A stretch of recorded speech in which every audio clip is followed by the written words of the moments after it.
수요 예배 나오신 모든 분들 주님의 이름으로 환영하고 축복합니다. 우리 옆에 분에게 한번 칭찬해 보실까요? 6개월 동안 잘 살아오셨습니다. 한번 칭찬해 보시죠. 6개월 동안 잘 살아오셨습니다. 네, 벌써 이제 6월 마지막 주 수요 예배를 드리고 있습니다.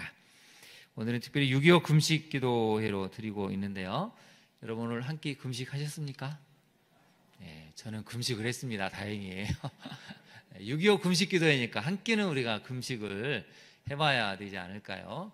옛날 제가 신대원 다닐 때는 그때는 6.25 되면은 이렇게 주먹밥 이런 걸 하나씩 적은 적도 있습니다. 그래서 여러분 우리가 6.25 금식 기도회만큼은 한 끼는 금식을 하든 또 주먹밥을 한번 하나 만들어서 나눠 먹든 이런 것도 간접적인 체험을 할 수 있는 또 좋은 시간이기도 합니다. 여러분에게 사진을 하나 보여드리려고 하는데요. 이 사진을 한번 먼저 보실까요? 자, 이 사진은 무엇을 하고 있는 장면일까요? 뭘 것 같습니까? 군대 갔다 오신 우리 남자 선생님들은 아실 텐데 지뢰를 제거하고 있습니다. 잘 보시면 영화의 한 장면인데 저기에 이제 등장하는 주인공들이 이제 한 명은 어른이고 나머지 10명 정도 아이들이 14살 정도밖에 안 되는 아이들인데 이 아이들이 독일군 포로입니다. 소년병이죠. 전쟁이 끝나고 많은 이제 독일군들이 잡혔는데 놀랍게도 그 중에 상당수가 14살 정도밖에 되지 않는 어린 소년병들이었습니다. 여러분 14살이면 지금 우리나라로 치면 중학교 1학년, 2학년쯤 될 나이죠. 이 영화의 제목을 한번 볼까요? 이 영화의 제목은 랜드 오브 마인이라는 영화의 제목인데요. 그 다음 화면을 한번 보여주실까요? 이 랜드 오브 마인이라는 영화인데 이 영화의 배경은 이렇습니다. 1940년 나치 독일은 덴마크와 맺은 상호 불가침 조약을 깨고 덴마크를 침공을 합니다. 노르웨이 점령을 위해서는 먼저 덴마크를 손에 넣어야 했기 때문에 중립을 유지하던 덴마크는 약소국이라서 어쩔 수 없이 이 나치 독일의 전면전을 감당할 수가 없었습니다. 그래서 도저히 우리는 승산이 없다 해가지고 독일군이 침공한 지 4시간 만에 나치 독일의 이 전체적인 요구 조건을 수용해서 이제 나치 독일의 보호령이 됩니다. 그래서 나치 독일이 이제 덴마크에 뭘 했냐면 연합군의 상륙을 막겠다 생각을 해가지고 덴마크 해안에 대서양의 어마어마한 방벽을 요새를 쌓았는데요. 덴마크 해안선을 따라서 지뢰를 몇 개를 매설을 했냐면 220만 개를 매설했습니다. 여러분 상상해 가십니까? 200개도 아니고 2200개도 아니고 220만 개의 지뢰를 매설을 했습니다. 어찌됐든 연합군이 상륙하면 220만 개의 지뢰 때문에 아마 상륙을 포기할 것이다 생각했는데 놀랍게도 연합군은 덴마크 쪽이 아니라 프랑스 노르망디 해변으로 상륙하는 작전을 해버려가지고 전쟁이 끝난 다음에 덴마크 해안에 매설된 220만 개는 고스란히 덴마크 해안에 남게 되었습니다. 자, 그러면 덴마크 입장에서는 이 지뢰를 제거를 해야 되는데 누구를 시켰을까요? 그래서 생각해낸 게 원래 포로들은 그래도 여러 가지 국제적인 조항 때문에 보호를 해줘야 되는데 기가 막히게 이 사람들이 방법을 하나 찾아냅니다. 전쟁 포로에게는 극심한 노동, 위험한 작업을 시켜서는 안 되는데 영국과 덴마크가 서로 이제 방법을 찾아낸 게 뭐냐면 전쟁 포로가 아니라 자발적으로 투항한 적군 인원이다. 자발적으로 투항한 적군 인원들을 자발적으로 본인들이 그 독일이 묻었던 지뢰를 제거하도록 이제 일을 시킵니다. 근데 이제 이 역사를 보면 이 소년병들이 대부분 히틀러 유겐트 출신이죠. 물론 이제 저도 이 전쟁에 참여한 군인들을 막 옹호하는 건 아닙니다. 근데 히틀러 유겐트 이 가입은 1936년부터 이어져 가지고 강제적으로 이루어졌다는 것이죠. 14세 이하 소년들까지도 마구잡이로 사출해서 전선으로 내보냈습니다. 여러분 우리나라 아이들의 중학교 1학년, 2학년 아이들이 전쟁이 일어나서 어쩔 수 없이 전쟁터에 나가야 된다면 그걸 바라봐야 하는 어머니, 아버지들의 마음은 어땠을까요? 그래서 이제 이 영화는 여기서 시작이 됩니다. 그래서 이제 덴마크 육군 상사 칼이라는 사람이 이 소년병들을 이제 통솔을 하는데 처음에는 무자비합니다. 애들이 막 지뢰를 이렇게 조심스럽게 하다가 그 자리에서 죽어도 눈 하나 깜짝하지 않는데, 시간이 지나면서 이 아이들이 어느 순간 그냥 평범한 아이들이구나. 밤에 막 배가 고파서 울고 엄마를 찾으면서 엄마 이름을 부르는 걸 울면서 이 모습을 보니까 이 주인공 상사의 마음도 열려지게 되죠. 그래서 이 아이들이 뭘 해야 되냐면, 소년병들에게 이제 이 반도에 묻힌 지뢰를 3개월 안에 다 제거하면 집에 돌려보내주겠다 했는데, 그 해안에 매설된 지뢰만 4만 5천 개입니다. 하루에 500개, 한 달에 15,000개, 한 사람당 하루 50개를 지뢰를 제거해서 다 없애면 집에 보내주겠다고 했죠. 영화의 결말은 어떻게 됐을까요? 실제로 지뢰가 영화에서는 다 제거가 됩니다. 근데 그 중에 살아남은 아이들은 4명밖에 되지 않습니다. 지뢰를 제거하다가 터져서 죽고 팔다리를 잃고 너무 이 정신적인 충격을 받아서 자기도 모르게 지뢰밭으로 가다가 죽기도 합니다. 이 4명은 집에 갈 희망이 있었는데 다시 명령이 오죠. 살아남은 아이들 4명을 다른 지뢰밭이 묻혀져 있는 곳으로 또 보내라고 합니다. 그래서 영화 마지막은 이 상사가 이 아이들을 보면서 너무 안타까워서 중간에 이 군용 트럭을 세우고 아이들을 국경으로, 독일로 갈 수 있는 이제 국경으로 보내면서 영화가 이제 끝이 나는데요. 여러분, 전쟁은 무서운 것입니다. 전쟁 중에도 무섭지만 전쟁 후에는 어떻게 될까요? 이제 색출을 하죠. 누가 또 적군이냐. 그래가지고 또 남아있는 사람들끼리 서로를 향해서 미움과 학살을, 내전과 아닌 내전을 벌이는 무서운 일이 우리나라 역사도 고스란히 담겨져 있지 않습니까? 그래서 여러분, 전쟁은 절대 일어나서는 안 되고, 전쟁을 일어나지 않게 해서 어마어마한 물량이나 노력들은 여러분 전쟁이 일어난 것에 비하면 아무것도 아닙니다. 근데 어떻게 해야 인간이 전쟁을 멈출 수 있을까요? 러시아, 우크라이나를 봐도, 또 이란과 이스라엘을 봐도 지금 언제 또 터질지 모르는 도화선 같지 않습니까? 그래서 첫 번째 메시지를 한번 살펴보겠습니다. 첫 번째 메시지인데요.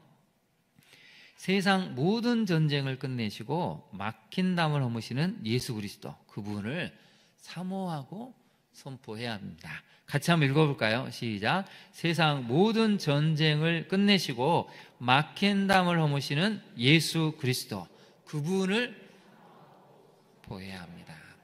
자, 여러분, 막힌 담 하니까 너무나 많은 사람들이 전쟁, 인종차별, 민족 간에 이런 걸 생각하시는데, 우리 가슴에 한번 손을 얹고 우리 결혼하신 분들 한번 답을 한번 해보시죠. 결혼하신 분들, 남편과 아내 사이에 여러분 담이 있습니까? 없습니까? 여러분 결혼하신 분들 대답을 해보세요. 자, 여러분, 남편과 아내 사이에 담이 있습니까? 없습니까? 없어야 되죠. 자, 옆에 성도님을 살짝 바라보세요. 옆에 있는 성도님하고는 막힌 담이 있습니까? 없습니까? 없다라고 큰 소리가 나와야 되는데, 자, 제가 질문할 때 없습니다라고 그에 답하시기를 바랍니다. 옆에 있는 성도들과 막힌 담이 있습니까? 없습니까? 네.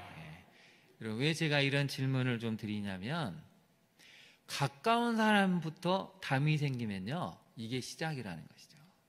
나와 가장 가까운 사람부터 담이 쌓이면 전쟁 아닌 전쟁이 일어나는 것이죠. 우리가 그 결과를 보고 있지 않습니까? 너무나 많은 가정이 깨어지고 부서지고, 교회도 서로 간에 이 막힌 담이 세워지니까 교회가 분열되고 쪼개지고 완전히 교회가 해체되는 것도 우리가 볼 수 있다는 것이죠.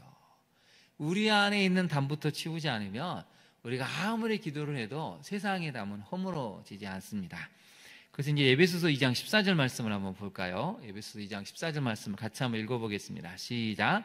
그리스도야말로 우리의 평화이십니다.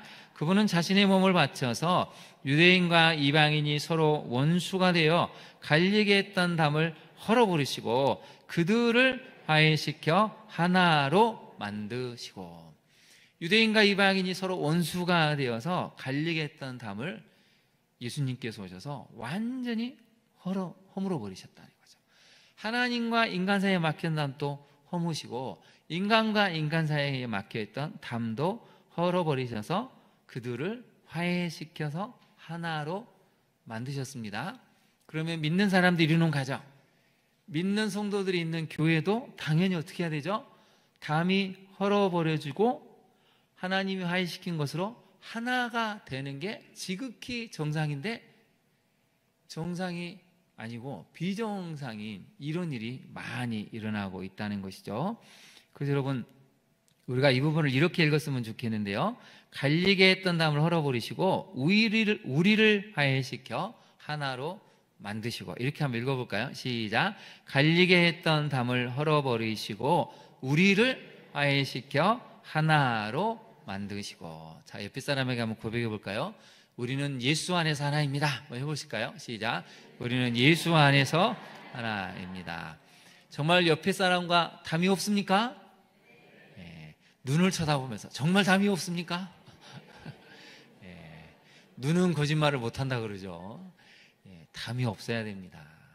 우리 예수님이 그 일을 위해서 오셨는데, 예수님을 믿는다고 하는 우리가 서로를 향해서 불편한 담을, 미움의 담을, 원망의 담을 여전히 세워놓고 있다면 이건 정말 주님이 슬퍼하실 일이죠. 우리 안에 담도 허물어뜨리지 못하는데 어떻게 여러분 남한과 북한의 담을, 온 세상의 이 미움의 담들을 우리가 허물어뜨릴 수 있겠습니까? 먼저 은혜를 경험하고 먼저 우리가 담을 허물 때 하나님이 역사하신다는 것이죠. 적용을 한번 해볼까요? 다음 세대에게 전쟁 없는 평화를 물려주기 위해서 우리는 기도하고 간구합니까? 많은 성도님들이 우리 자녀가 공부를 잘하게 해주세요, 좋은 직장 갖게 해주세요, 아프지 않게 해주세요, 좋은 자매 형제를 만나서 결혼하게 해주세요 하지만, 여러분 전쟁이 일어나지 않도록 기도를 안 하신 것 같습니다. 이제 여러분 한반도도 안전하지 않습니다. 누가 전쟁해야지 하면은 언제든지 전쟁이 일어날 수 있는 그런 무서운 시대가 이미 우리 앞에 와버렸다는 것이죠. 그래서 여러분 다음 세대를 위해서 기도하실 때 정말 전쟁이 일어나지 않고 하나님의 보호하신 가운데 평화로운 대한민국, 통일이 되는 대한민국이 될 수 있도록 기도의 지경을 넓히셔야 됩니다. 두 번째는 복음을 선포하고 전함으로 서로 간에 막힌 담을 허물고 있는지 봐야 한다는 것이죠. 여러분, 막힌 담은 아무리 교육을 하고 세미나를 하고 책을 읽어도 인간은 안 바뀝니다. 무엇이 담을 허물게 할까요? 은혜죠. 내가 예수 그리스도를 만나며 하나님과 나 사이에 담이 허물어진 것처럼 내가 그렇게 싫어하고 미워했던 사람도 막힌 담을 허물 수 있다는 것이죠. 그래서 여러분, 교회는 은혜가 넘쳐야 됩니다. 은혜가 있을 때 막힌 담이 허물어지게 되고 서로 하나가 되고 하나님이 원하시는 위대한 역사를 만들어가는 능력 있는 교회가 된다는 것이죠. 우리 광양중앙교회가 그런 교회가 되기를 소망합니다. 하나님이 정말 그런 교회로 우리 광양중앙교회, 한국교회를 이끄시기를 간절히 소망합니다. 이제 우리가 보여줘야 되지 않을까요? 진짜 하나 되는 것이 무엇인지 보여준다면 믿지 않은 사람들도 성도들을 궁금해하고 미움과 원망을 그치고 교회로 나와서 하나님을 만나고자 하는 변화의 결단을 할 수가 있습니다. 그 책임을 다하는 우리 모든 성도님들이 되시기를 바랍니다. 두 번째 메시지를 한번 살펴볼까요? 우리 두 번째 메시지인데요. 같이 한번 읽어보겠습니다. 시작.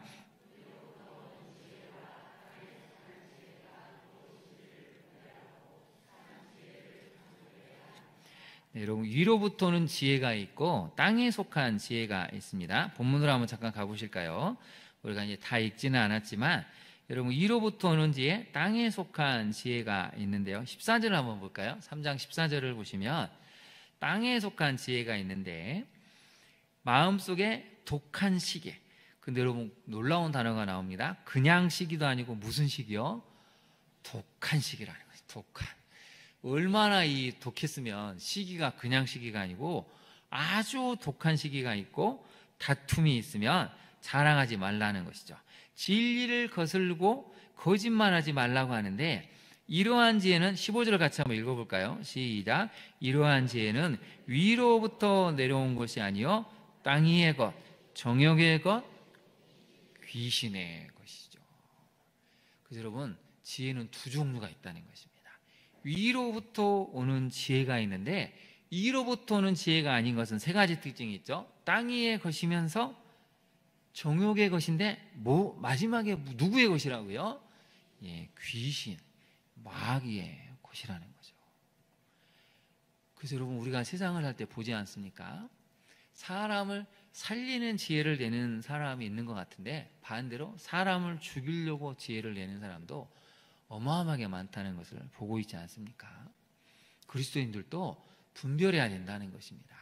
분명히 두 종류가 있는데 하나님이 주시고자 하는 이로부터 오는 지혜가 있지만, 그러나 오늘 본문에 나온 것처럼 땅 위의 것, 정욕의 것, 귀신의 것이 있는데 그건 특징이 있습니다. 다시 한번 볼까요? 14절에 우리 마음속에 뭐가 있으면 시기가 있고 다툼이 있다는 것이죠. 상대방을 향해서 미워하는 마음, 싫어하는 마음, 내 안에 막 그 사람 때문에 갈등을 일으키는 마음이 있다면 그러한 것들은 사실 이미 하나님이 주시고자 하는 것이 아니라는 것입니다. 거짓말하는 것, 거짓의 용도 다 하나님이 기뻐하는 것이 아니라는 거죠. 그럼 지금 시대는 분별해야 됩니다.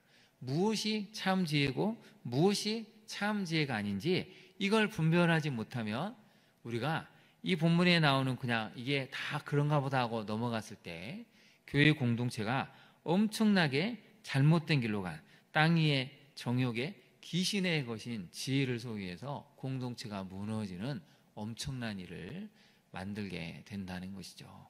적용을 한번 해볼까요, 여러분? 적용을 한번 해볼 텐데요. 공동체가 맺는 열매를 통해서 어떤 지혜가 나타나고 있는지 분별합니까? 여러분, 지혜가 위로부터 오는지 땅 위의 것인지는 딱 열매를 보면 압니다. 늘 다툼이 있다, 늘 내 마음에 시기가 있다, 늘 나도 모르게 거짓을 말한다, 그러면은 이미 그것은 여러분 하나님이 주시는 지혜가 아닙니다. 땅 위의 것이라는 거죠. 우리 가정이, 우리 교회가, 이 나라의 모든 구성원들이 서로를 향해서 이렇게 미움이 있고 다툼이 있다면, 그래서 여러분 거기다 한번 밑줄을 그어보실까요? 독한 시기와 다툼이 있으면 다투는 것도 이미 땅에 속한 지혜라는 것이죠. 여러분은 가정에서 자주 다투는 쪽입니까? 화평해서 인내하면서 잘 품어주는 쪽입니까? 성도 간에 여러분 좀 불편한 상황이 생겨도 자주 다투려고 애를 씁니까? 화해하려고 애를 씁니까? 화해하려고 애를 쓰는 것이 위로부터 온 지혜인데 틈만 하면 다투는 것은 바로 땅 위의 지혜, 마귀의 지혜라고 성경은 말하고 있습니다. 그러니 여러분, 우리가 맺는 열매가 무엇인지를 볼 때 이미 우리는 어떤 지혜를 잘 사용하고 있는지를 알 수 있다는 것이죠. 두 번째를 한번 볼까요? 두 번째 적용점은 위로부터는 지혜를 간구하고, 같이 한번 읽어볼까요? 위로부터는 지혜를 간구하고 그 지혜로 열매 맺는 풍성한 삶을 여러분 자녀들에게 보여주고 있습니까? 네, 보여줘야 한다는 것이죠. 아빠, 엄마를 보니까 너무 지혜로워요. 나도 그런 지혜를 본받고 싶어요. 이렇게 말씀을 듣고 계시죠? 네, 그럴 거라고 믿습니다. 자, 한번 칭찬을 해볼까요? 당신의 지혜를 정말 본받고 싶습니다. 한번 칭찬해볼까요? 옆에 분한테 시작. 당신의 지혜를 정말 본받고 싶습니다. 강조를 해보세요. 정말 본받고 싶다. 한번 다시 한번 해볼까요? 시작. 당신의 지혜를, 시작. 당신의 지혜를 정말 본받고 싶습니다. 여러분은 지혜가 있습니다. 믿습니까? 예수 그리스도를 믿는 순간 이미 우리는 하나님이 주신 지혜가 우리 안에 이미 형성되어 있습니다. 근데 우리 욕심이, 우리 지혜성이 자꾸 하늘의 지혜가 아닌, 하나님의 지혜가 아닌 세상 끝을 보게 하니까 이 지혜가 작동을 못하고 있다는 것이죠. 여러분, 우리 자녀들에게 보여줘야 됩니다. 진짜 지혜가 무엇인지, 정말 지혜로운 삶이 무엇인지를 우리 자녀들에게 보여주면 우리 자녀가 말씀을 사모하고 말씀에 기초한 삶을 살게 된다는 것이죠. 그래서 여러분 잠언 1장 7절 말씀을 한번 볼까요? 너무 유명한 말씀인데 같이 한번 읽어보겠습니다. 시작. 여호와를 경외하는 것이 지식의 근본이거늘 미련한 자는 지혜와 훈계를 멸시하느니라. 여호와를 두려워하여 섬기는 것이 지식의 근본이다. 어리석은 자는 교육을 받아 지혜로워지는 것을, 다른 번역 성경은 뭐라고 번역했냐면요, 어리석은 자는 교육을 받아서 지혜로워지는 것을 멸시한다고 번역을 했습니다. 여러분, 말씀 안에서 교육을 받아야 한다는 것이죠. 위의 선배들로부터, 믿음의 선배들로부터 그런 말씀의 교육을 받을 때 더 지혜로워질 수 있는데, 어리석은 자 미련한 자는 그러한 지혜를 멀리 한다고 합니다. 우리 자녀들이 먼저 부모된 우리로부터, 또 먼저 믿은 우리 성도님들로부터 이런 위로부터 내려오는 지혜를 잘 보고 배워서 정말 이 세상을 살아가는 하나님의 지혜를 소유한 우리 다음 세대가 될 수 있기를 여러분 기도해 주시고 강구해 주시기를 부탁을 드립니다. 세 번째 메시지를 한번 살펴볼까요? 우리 같이 한번 읽어보겠습니다. 시작. 성도들이 위로부터 오는 지혜를 소유할 때 이 땅에 거룩함과 평화로운 관계, 참 진리의 열매를 맺게 됩니다. 여러분 이제 17절을 한번 볼까요? 17절에 보시면 위로부터 오는 지혜가 있었을 때 무슨 열매를 맺게 되는가 설명을 하고 있는데 한번 볼까요? 첫 번째, 성결합니다. 이게 가장 순서가 중요하죠. 가장 첫 번째 나오는 하나님이 주신 지혜의 첫 번째는 성결함. 정말 하나님 앞에 나아갈 때 너무 천진난만하고 순진무구한 그런 상태를 여기서는 성결이라는 단어를 쓰고 있습니다. 그래서 여러분 지혜는 깨끗하고 순수한 상태, 정말 하나님의 그 영 자체로 충만해지면 그 어떤 것도 불순물도 섞일 수 없는 그런 순수한 그 자체인 성결함을 유지한다는 것이죠. 두 번째는 무엇입니까? 화평한다는 것입니다. 그래서 하나님의 지혜를 갖는 사람의 특징은 화평을 만들어냅니다. 아무리 서로 다투고 미워해도 그 사람이 딱 존재하는 순간 시간이 지나면 그런 다툼들이, 서로의 오해들이, 갈등들이 하나하나 해결이 돼서 화평하게 되는 것, 화평의 역사를 만드는 것, 이게 바로 위로부터는 지혜를 소유한 사람들의 특징이죠. 그 다음에 관용과 양순한다 그랬는데, 양순에다 한번 표현을 메모를 해보실까요? 제가 주석을 찾아보니까 이렇게 썼더라고요. 언제나 순종할 자세가 되어 있다는 것이죠. 언제나 하나님 앞에 순종할 자세가 되어 있는 것, 이게 양순하다는 것입니다. 여러분 순종하는 사람은 마음의 특징이 어떻습니까? 항상 부드럽죠. 순종하지 않는 사람은 어떤 마음 상태입니까? 뭐 말만 하면 왜요? 이렇게 들이받는 준비가 되어 있습니다. 여러분은 늘 순종할 준비가 되어 있는 양 같은 마음입니까? 왜요? 하고 들이받는 준비가 되어 있는 사람입니까? 어느 쪽이시죠? 양입니까? 염소입니까? 네, 우리 광양중앙교회 수협에 나오신 분들은 다 양인 줄을 믿습니다. 여러분 이로부터 오는 지혜는 양순한 이 특징을 갖고 있다는 것이죠. 그 다른 사람을 볼 때 긍휼히 여긴다는 것입니다. 비록 잘못을 했을지라도 용서할 줄 아는 그런 긍휼의 마음, 그 다음에 선한 열매가 가득했다 그러는데요. 거기다 한번 밑줄을 그어보실까요? 선한 열매가 가득했다는 것은 메모를 한번 해보실까요? 관계가 좋아진다는 것입니다. 여러분 하나님과의 관계가 좋아지니까 하나님이 열매 맺는 인생으로 인도하는 것이죠. 열매를 맺으려면 여러분 관계가 좋아야 됩니다. 남편과 아내가 관계가 좋을 때 가정의 열매가 풍성해지죠. 교회 안에서 성도 간의 관계가 좋아지면 좋은 열매를 맺는 게 이게 지극히 정상인데 왜 열매가 안 맺혀질까요? 먼저는 나와 하나님과의 관계가 좋지 않으니까 내 인생에 열매가 없습니다. 성도와 성도 간의 관계가 좋지 않으니까 교회 안에 열매가 없는 것이죠. 가정도 마찬가지입니다. 부부 간의 관계가 좋을 때 열매가 맺혀지게 된다는 것이죠.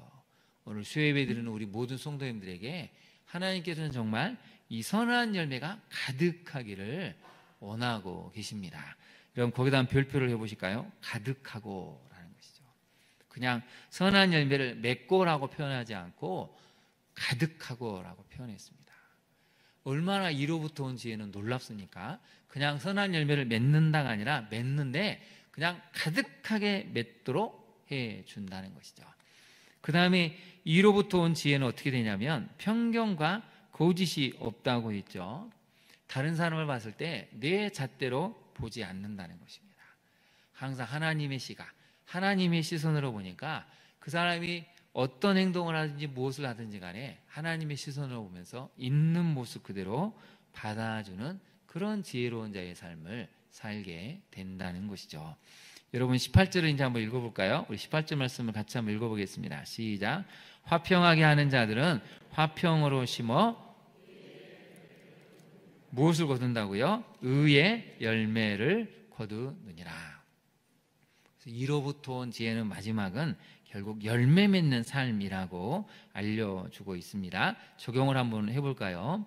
여러분, 이로부터 오는 지혜를 소유하여 하나님 원하시는 삶을 살아가고 있습니까? 하나님은 정말 우리에게 원하는 것이죠. 이 17절에 나오는 이로부터 온 지혜를 가져가지고 정말 이 가득한, 열매가 가득한 삶을 좀 살아라. 정말 관계가 좋은 삶을 살아라. 너가 있는 곳마다 화평이 좀 가득한 삶을 살아라. 거짓이 없고 참 진리만이 넘쳐나는 삶을 살아라. 이게 하나님이 원하시는 삶이라는 것이죠. 여러분, 두 번째를 같이 한번 읽어볼까요? 시작. 교회 공동체가 이러한 지혜를 바탕으로 든든히 서가고 있습니까? 우리 광양중앙교회가 오늘 이 말씀처럼 이로부터 난 지혜, 이러한 지혜를 바탕으로 든든히 서가는 것, 이게 하나님이 우리 교회에 원하시는 모습입니다. 오늘 수협에 나오신 분들을 통해서 정말 여러분이 이러한 이로부터 난 지혜를 갖추셔서 우리 교회 공동체, 가정 공동체가 정말 새로워지고 든든히 서갈 수 있는 위대한 역사가 나타날 수 있기를 진심으로 축원합니다. 한번 저를 한번 따라해 보실까요? 가슴에 손을 얹고 나는 위로부터 온 지혜를 갖고 있는 사람입니다. 여러분 믿습니까? 이미 여러분은 예수 그리스도를 믿는 순간 이로부터 온 지혜가 있습니다. 그 지혜를 묵히지 마시고 사용하십시오. 그럴 때 가정이 살아나고 교회가 든든히 서가고 이 나라가 새로워지게 됩니다. 오늘의 말씀을 기억하고 우리 한번 같이 기도하기를 원하는데요. 오늘의 말씀처럼 하나님 정말 이 막힌 담을 허무시는 예수 그리스도 이분을 사모해서 이 땅이 다시는 전쟁이 없도록 우리 다음 세대가 사는 세상만큼은 전쟁이 없는 평화로운 삶을 살 수 있게 해달라고 기도하기를 원합니다. 이로부터는 지혜와 땅에 속한 지혜가 무엇인지를 분별해서 이로부터는 지혜를 구해서 참으로 이 땅에 거룩함과 평화를 또 긍휼과 선한 열매가 가득함을 맺어가는 우리 모두가 될 수 있게 해달라고 우리 시간 주님의 이름을 세 번 부른 다음에 기도하도록 하겠습니다. 주여 주여 주여 간절히 간구합니다. 주님, 다시는 6.25 같은 끔찍한 전쟁이 일어나지 않도록 이 땅을 긍휼히 여겨 주옵소서. 우리 다음 세대가 다시는 이 전쟁의 비참함을, 전쟁의 끔찍함을 경험하지 않도록 이 땅 한반도에 속히 통일을 허락하여 주옵소서. 아무리 인간이 노력해도 통일은 오지 않음을 깨닫습니다. 인간이 아무리 지식을 가지고 아무리 많은 책을 읽고 노력을 해도 하나님이 없이는 이 평화를 이룰 수 없음을 깨닫습니다. 이 땅 대한민국을 복음으로 말미암는 예수 그리스도로 말미암는 하나님 온전한 통일이 이루어질 수 있도록 도와주옵소서. 성칼을 서로 내려놓고 서로를 향한 수십 년 동안 묵은 중호와 미움과 적개심을 내려놓고 예수 그리스도의 그 십자가 사랑에 감격하여 이 땅 대한민국이 다시 한번 남한과 북한이 하나가 되고 우리 어린 세대가 전쟁의 끔찍함에서 벗어나 하나 되어가는, 서로 만나고 울싸안고 주님 앞에 나올 수 있는 예배를 회복해 갈 수 있는 우리 대한민국이 될 수 있도록 주여 이 땅의 통일을 허락하여 주옵소서. 그렇게 하기 위해서 우리가 이로부터 온 지혜를 가져야 되겠습니다. 하나님이 허락하신 이로부터는 지혜를 갖추어서 성결하게 하옵소서. 화평의 역사를 만들게 하옵소서. 서로를 긍휼히 여기고 하나님과의 관계, 이웃과의 관계, 우리 성도와 부부간의 관계가 더욱 하나님이 원하시는 기쁨의 관계가 되어서 그러한 열매를 가득히 맺어가기를 원합니다. 서로를 긍휼히 여기게 하시고 하나님 앞에 순종할 수 있는 마음을 갖는 우리 모두가 되게 하여 주옵소서. 우리 자녀들이 이러한 하늘의 지혜를 소유하여 어디에서 무엇을 하든지 우리 자녀들로 말미암는 기쁨과 평화의 열매가 가득한 이 땅 위대한 대한민국을 만들어갈 수 있는 우리 자녀들 또한 될 수 있도록 인도하여 주옵소서. 그렇게 만드시 우리 주님을 찬양하며 예수님 이름으로 기도합니다. 아멘.